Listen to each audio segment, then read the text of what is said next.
Welcome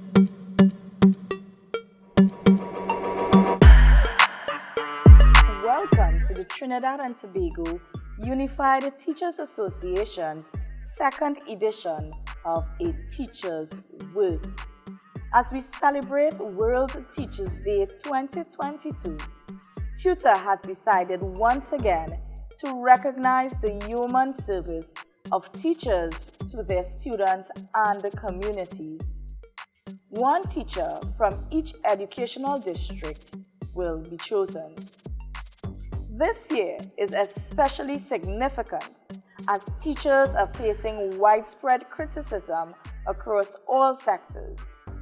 We encourage you to view and appreciate the plight of teachers, their activities both in and out of the classroom that contribute to the positive development and enhancement of our future generations. Today we have with us Miss Louisa Elizabeth Collymore. Welcome, Miss Collymore. How are you? Thank you. I'm very elated to be here this afternoon. Now I see here that you are a single mother of 3 and a teacher for 32 years. Is that correct? Yes. Where do you teach presently? I'm at Collymore Government Primary School.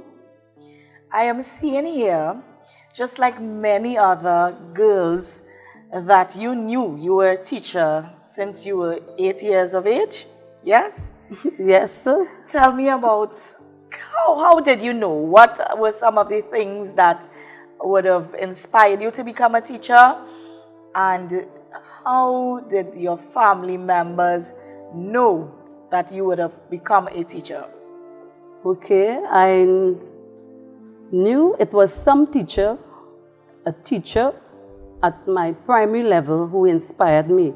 At the age of 8, I can vividly recall dressing up in high-heeled shoes, talking to plants, spanking plants. Yes, and my brother would always say, "Sister, you are going to be a teacher." Ms. Collymore, you are known to be a creative teacher. And being placed in the infant department, I know that you would have used your creativity to ensure that your students understand the concepts that are taught. I love your outfit, by the way. Tell me a bit about some of the creative things that you do. Okay, an infant teacher should dress smart so they don't have to make any chart when they are teaching a certain topic.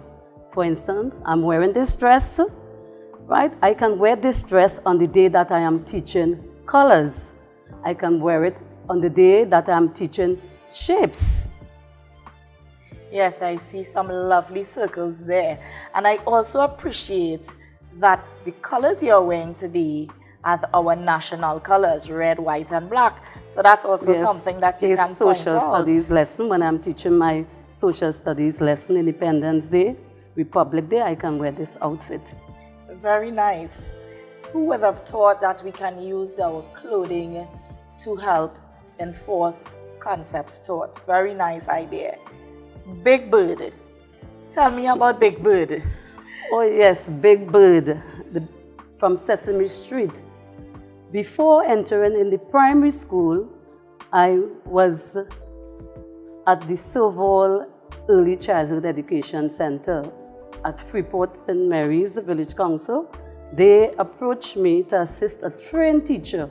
She had done the course and seen that there were over 25 children enrolled at the time. They needed someone to assist her. They did approach me, and with my passion to mold young minds, I accepted.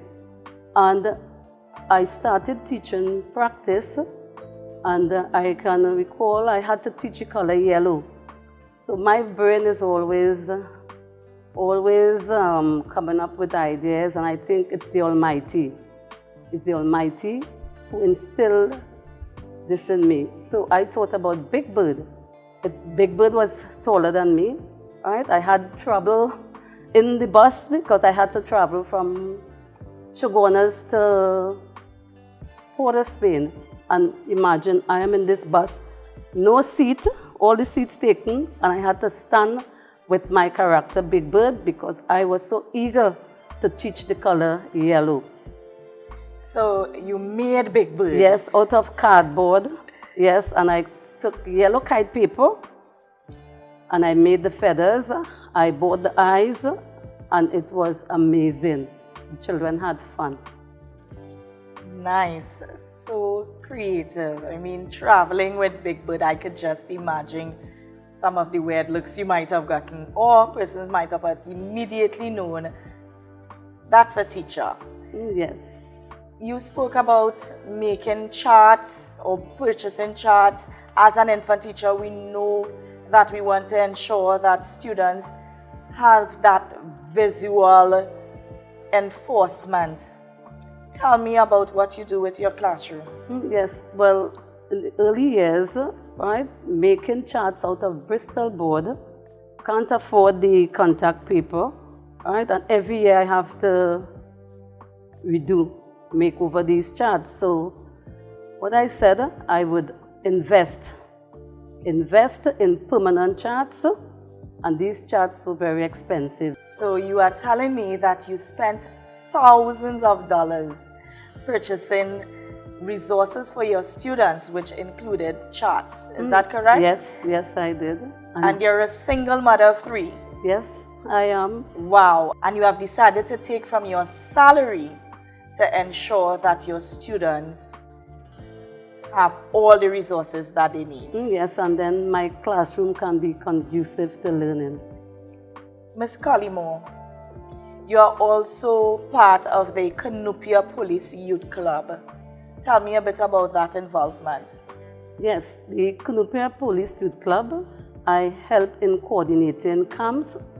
This August, we had a one-week camp where we had children involved, not in the academics, but in the creative arts like drumming, makeup, art and craft, dancing, and we even had some sessions where we got resource personnel to come in. We had a career day. Wow. How do you find the time to manage your children at home, to be involved in the community, and also to teach? How? Well, my children, they are all over 18. The eldest is 32. Okay. The second is 30, and the last one is 28. They are all employed, except for the boy. He's a medical student at Mount 2. The 2 girls are working. The first one, I was blessed with 2 grandchildren. Your son is a medical student, you said? Yes, he is. Okay, nice. So you are doing a great job in the classroom as well as home. Congrats to you on that. At school, you're involved in a number of activities that are linked to cultural festivities. Tell me about that. Yes, Canopia Government Primary is known to have a high standard. Any festival, we go the distance. Your service extends. Every time I look at your portfolio, I realize that there is more and more to who Miss Collymore is. Tell me about the One Love Foundation. Okay, yes, my second daughter, she was an additional scholarship winner, Bishop's Anstey High, and presently she's an auditor at the Auditor General. When the issue with Black Lives Matter, when she saw that love was not there, this unity, she said she got a revelation, and she formed this One Love Foundation to unite everyone, to love, to let them know love is the key thing. So what she did when she formed this foundation, right, she did not ask any stakeholders, right? She just wanted to give back based on the accomplishment that she got. So she prepared hampers and distributed to families far as Point. I remember one time we had to meet a family in San Fernando. I think that family came from Pinal. Yes. And then another time I went with her the East-West corridor, and my heart went out for that family. So this is something that you all do continuously. You go to the grocery, you purchase food items, and you give to those families that are in need without asking for help from other stakeholders. Is that correct? Yes. Truly inspirational. Really shows the love that you and your family have for your community. I also see that you're heavily involved in the church and that you would also visit members of the church community to also lend assistance. Can you tell us about that? Yes, what we do, like if there's a family, their house needs to be painted, we would buy the paint, visit them, clean around the house. So it sounds like you work 7 days a week. Yes, and just making others happy, I am happy. So when I see the smile on their faces, it brings joy to my heart. This is how I am happy, when others are happy, when I make others happy. Ms. Louisa Elizabeth Collymore, it has truly been a pleasure speaking with you and just getting an insight as to how much you give back to society. I want to encourage you to continue supporting others in your community and those at your school and showing the love. Thank you again and good afternoon. Yes, good afternoon. Thank you. That brings us to the end of this edition of A Teacher's Worth. Join us soon for another one.